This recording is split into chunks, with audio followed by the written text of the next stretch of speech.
have it true. എനിക്ക് രാഗി ചേച്ചി പഠിപ്പിച്ചെന്നാ. എന്റെ ഷേവ് ചെയ്യണ കണ്ണട എടുക്കല്ലെന്ന് പറഞ്ഞാൽ എനിക്ക് പുതിയ ഹെയർ സ്റ്റൈൽ കണ്ടുപിടിക്കാനാ. ഞാനേ വല്ല പറഞ്ഞ അവളൊരു ഇംഗ്ലീഷ് പാട്ടും ഹെയർ സ്റ്റൈലും. ഇംഗ്ലീഷ് പാട്ട് എനിക്ക് മുമ്പേ അറിയാം. ഞാൻ ഈ മുടി ഉണ്ടല്ലോ എല്ലാം കൂടെ വെട്ടി അങ്ങ് ഇതാക്കി കളയും. ആ ഇതൊരു സംഭവം. ആ തിന്നണ കാര്യമല്ലേ ഉള്ളൂ. മോളെ എന്തോ നിന്റെ ഡാഡിക്ക് നിന്നോട് സ്നേഹമില്ലാന്നല്ലേ പറയണത്? നീ അല്ലേ എപ്പോഴും പറയാറ് നിനക്ക് ആവശ്യമുള്ള സാധനങ്ങളൊന്നും ഡാഡി മേടിച്ചു തന്നില്ലാന്ന്. നോക്ക് ഇംഗ്ലീഷ് ഭാഷ അതിന് എനിക്ക് പഠിക്കാൻ എനിക്കറിയാലോ ഇംഗ്ലീഷ്. അതെ അതവക്കല്ല. എന്നർത്ഥം ഇംഗ്ലീഷ് പറയാൻ പോവാ? എനിക്കെന്താ ഇംഗ്ലീഷ് പറഞ്ഞൂടെ? ഇംഗ്ലീഷ് എന്നോട് പിണങ്ങോ? ഞാൻ പറഞ്ഞ നാളില്ലാത്തൊരു പൂതി ഭാഷ കൊള്ളില്ലല്ലോ.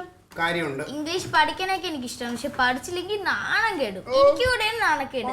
ഞാൻ സഹായിക്കാൻ വേണം. പിന്നെ ഇവിടെ ഒരു സായിപ്പും ഭാര്യയും വന്നിട്ടുണ്ട്, അവർക്ക് മാത്രം ഇംഗ്ലീഷ് പറയാം. നമ്മൾ വിചാരിച്ചാൽ പിന്നെ ഇംഗ്ലീഷ് ഒന്നും പഠിച്ച് പറയാൻ പറ്റൂല. ഓ അങ്ങനെ ഇച്ചിരി വാശിയാണെന്ന് കൂട്ടിക്കോ. ആ പിന്നെ അല്ലാതെ അവക്ക് എന്തിന്റെ കുഴപ്പമാണെന്ന് എനിക്കറിയാം. എന്നെ കാണുമ്പോൾ അവള് വാ തുറന്ന് ഇംഗ്ലീഷേ പറയുള്ളൂ. അഹങ്കാരി. ഞങ്ങളോടൊക്കെ മലയാളത്തിലാണല്ലോ പറയണവരാക്കി. അതാണ് എനിക്കറിയേണ്ടത്. എന്നെ കാണുമ്പോൾ മാത്രം എന്തിനാണ് അവള് ഇംഗ്ലീഷ് കടുവ? അതെന്താന്ന് ഞാൻ പറയട്ടെ, നിങ്ങൾ ഈ കൊത്തി ചെല്ലണോണ്ട് വല്ല കാര്യമുണ്ട്? അതൊന്നും അല്ല, അവളെ മലയാളത്തിൽ തെറി വിളിക്കാൻ പറ്റാത്തതുകൊണ്ട് ഉള്ള തെറിയെല്ലാം ഇംഗ്ലീഷിലാക്കി എന്നെ വിളിക്കണേ. അതൊക്കെ എനിക്ക് മനസ്സിലാവും. അതിന് തന്നെയാണ് ഡാഡി ഈ ബുക്ക് വാങ്ങിച്ചോണ്ടുന്നത്. ഇത് പഠിച്ചു കഴിഞ്ഞിട്ടുണ്ടല്ലോ, അവള് പറയുന്ന ഓരോ തെറിക്കും ഡാഡി 3 തെറി അങ്ങോട്ട് വെച്ചു കൊടുക്കും. ക്ലീറ്റോ, ഒരു കാര്യവും മറ്റുള്ളവരുടെ വാശിക്ക് വേണ്ടിയിട്ടല്ല ചെയ്യേണ്ടത്.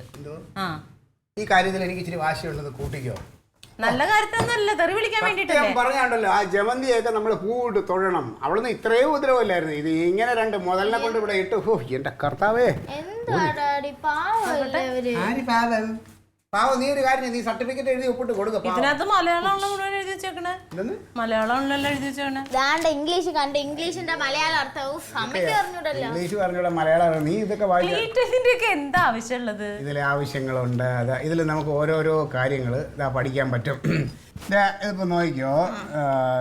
The first day is Sunday. ആദ്യത്തെ ദിവസം ഞായറാഴ്ചയാകുന്നു. ഇതല്ലേ ഇപ്പൊ വായിച്ചത്? ഇത് മലയാളം എഴുതിയേക്കണേ. അത് മലയാളം എഴുതിയിരിക്കണേ. അതിന്റെ മുകളിലുള്ളത് ഇംഗ്ലീഷ് അതാണെന്ന് മനസ്സിലാക്കാൻ പറ്റുമല്ലോ. അങ്ങനെ തന്നെ പഠിക്കാനുള്ള. അയ്യോ എന്റെ മോള് സഹായിക്കണ്ട. ഇത് ഭാഷാ സഹായിയാണ്. ഞാനിത് പഠിച്ചോളാം. Sunday is holiday. ഞായറാഴ്ച ഒഴിവ് ദിവസമാകുന്നു. ഇത് നോക്കി പഠിക്കാതെ അല്ലാതെ അർത്ഥം എന്ന് പഠിച്ചു തീരാനാ വട്ടുണ്ടോ? ഇത് എന്നായാലും നീ നോക്കിക്കോ.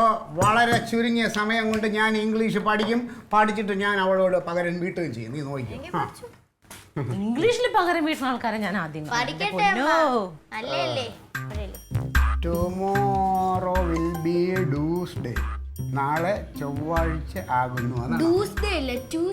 ഇതില് മലയാളത്തില് ഡ്യൂ അല്ലേ എഴുതിയിരിക്കണേ? ട്യൂസ്ഡേ. അതിന്റെ പ്രൊനൗൺസിയേഷൻ 2 ആണ്. പ്രൊനൗൺസിയേഷൻ എന്ന് വെച്ചാൽ നമ്മൾ ഈ അത് സാധനമാണ്. Alien versus Alien.